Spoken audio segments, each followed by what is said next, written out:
ಬಹಳ ಕಾಲದ ಹಿಂದೆ ಹಿಮಾಲಯ ಪರ್ವತದ ಮೇಲೆ ಪಾರ್ವತಿ ದೇವಿ ವಾಸಿಸುತ್ತಿದ್ದರು. ಒಂದು ದಿನ ಅವರು ಸ್ನಾನ ಮಾಡಲು ನಿರ್ಧರಿಸಿದರು. ಆದರೆ ತಾನು ಒಳಗಿದ್ದಾಗ ಗೃಹವನ್ನು ಕಾಯುವವರು ಯಾರೂ ಇಲ್ಲವೆಂದು ಅವರು ಚಿಂತಿಸಿದರು. ಅವಳು ತನ್ನ ದೇಹದ ಲೇಪವನ್ನು ತೆಗೆದು ಅದರಿಂದ ಒಂದು ಸುಂದರ ಬಾಲಕನನ್ನು ರೂಪಿಸಿದರು. ಆ ಬಾಲಕನಿಗೆ ಜೀವ ತುಂಬಿ ಅವಳೇ ತಾಯಿಯಾದಳು. ಆ ಬಾಲಕನೇ ಗಣೇಶ. ಪಾರ್ವತಿ ಅವನಿಗೆ ಹೇಳಿದರು, ಮಗನೇ, ನಾನು ಸ್ನಾನ ಮಾಡುವವರೆಗೂ ಯಾರನ್ನೂ ಒಳಗೆ ಬಿಡಬಾರದು. ಗಣೇಶನು ತಾಯಿಯ ಮಾತನ್ನು ಕಾಪಾಡಲು ಬಾಗಿಲಲ್ಲಿ ನಿಂತ. ಅಷ್ಟರಲ್ಲಿ ಶಿವನು ಅಲ್ಲಿ ಬಂದರು. ಪಾರ್ವತಿಯನ್ನು ನೋಡಲು ಬಯಸಿದ ಶಿವನನ್ನು ಗಣೇಶನು ತಡೆದನು. ನೀನು ಯಾರು? ಒಳಗೆ ಹೋಗಲು ಸಾಧ್ಯವಿಲ್ಲ ಎಂದನು ಗಣೇಶ. ಶಿವನು ತನ್ನನ್ನು ಗೃಹಸ್ವಾಮಿ ಎಂದು ಹೇಳಿದರು. ಗಣೇಶನು ಒಪ್ಪಲಿಲ್ಲ. ಕೋಪಗೊಂಡ ಶಿವನು ತನ್ನ ಗಣಗಳನ್ನು ಕಳುಹಿಸಿದನು.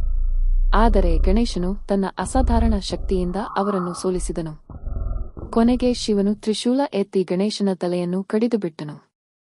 ಇದನ್ನು ಕಂಡು ಸ್ನಾನ ಮುಗಿಸಿ ಬಂದ ಪಾರ್ವತಿ ದುಃಖದಿಂದ ಅತ್ತರು. ತನ್ನ ಮಗನ ಮರಣವನ್ನು ನೋಡಿ ಕೋಪದಿಂದ ಲೋಕವನ್ನೇ ನಾಶಮಾಡಲು ಸಿದ್ಧರಾದರು. ದೇವತೆಗಳು ಶಿವನನ್ನು ಬೇಡಿಕೊಂಡರು, ಮಹಾದೇವ, ಇದಕ್ಕೆ ಪರಿಹಾರ ಕೊಡಿ, ಇಲ್ಲವಾದರೆ ವಿಶ್ವವೇ ನಾಶವಾಗುತ್ತದೆ. ಶಿವನು ಶಾಂತಗೊಂಡು ತನ್ನ ತಪ್ಪನ್ನು ಒಪ್ಪಿಕೊಂಡನು. ಆತನು ತನ್ನ ಗಣಗಳಿಗೆ ಆಜ್ಞೆ ನೀಡಿದನು, ಉತ್ತರ ದಿಕ್ಕಿಗೆ ಹೋಗಿ ಮೊದಲು ಸಿಕ್ಕ ಪ್ರಾಣಿಯ ತಲೆಯನ್ನು ತಂದುಕೊಡಿ. ಅವರು ಒಂದು ಆನೆಯ ಮಗುವಿನ ತಲೆಯನ್ನು ತಂದುಕೊಟ್ಟರು.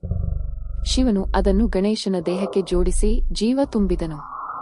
ಹೀಗೆ ಗಣೇಶನು ಗಜಮುಖನಾಗಿ ಪುನಃ ಜೀವಂತನಾದನು. ದೇವತೆಗಳು ಸಂತೋಷದಿಂದ ಅವನನ್ನು ಪೂಜಿಸಿ ಹೇಳಿದರು, ಯಾವುದೇ ಕಾರ್ಯ ಪ್ರಾರಂಭವಾಗುವ ಮೊದಲು ನಿನ್ನ ಪೂಜೆ ಮಾಡಲಾಗುವುದು. ಅದರ ನಂತರದಿಂದಲೇ ಗಣೇಶನು ಪ್ರಥಮ ಪೂಜ್ಯ ದೇವತೆಯಾದನು.